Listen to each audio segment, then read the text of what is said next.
Joona, that was such a tense game. You almost made it. Can you tell me more about what happened on the ice tonight?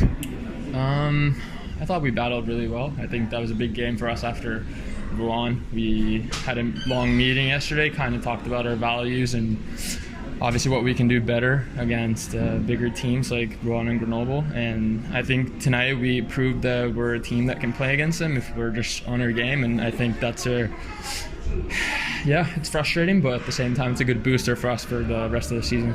So as you said, it was such a good battle at home as well.